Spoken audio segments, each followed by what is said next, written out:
même quand je veux être mondialiste, une planète, un peuple, une œuvre. On l'a déjà vu dans la Bible, à l'époque où ils ont construit la Tour de Babel. On disait on était unis tous en un seul peuple, parlant qu'une seule langue, pour eux tous, et travaillant à la même œuvre. Et le Yahvé descendit et vit que, pour eux, plus rien ne leur sera impossible de ce qu'ils ont projeté de faire. C'est le textuel là, de la version francophone. Et là, il descendit et troublons-les dans leur langue, de sorte qu'ils ne se comprennent plus les uns des autres. Au travail.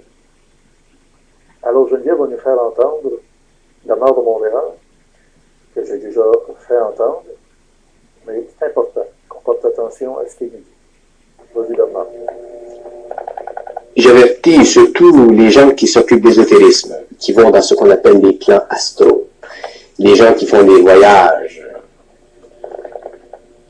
que l'univers est divisé en 3 champs de force. Il y a ce qu'on appelle l'univers de l'esprit pur,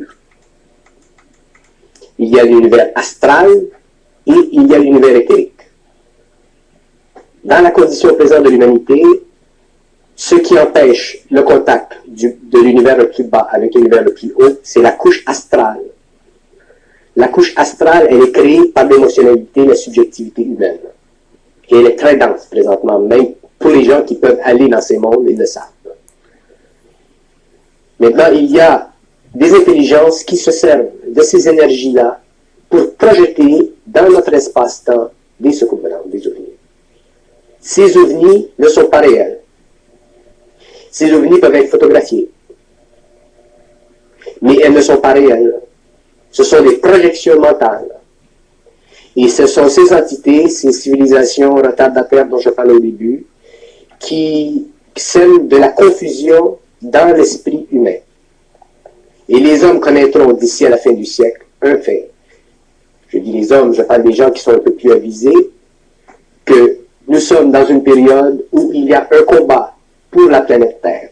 Et ce combat est au niveau de l'esprit humain.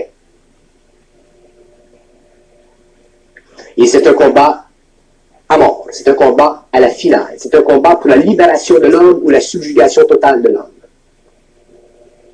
Il y aura des forces qui prendront contrôle. Il y aura des forces qui ne pourront pas prendre le contrôle. Et ces gens-là, sur lesquels ils ne pourront pas prendre le contrôle, se forceront dans une direction. Ils s'isoleront d'une façon totale.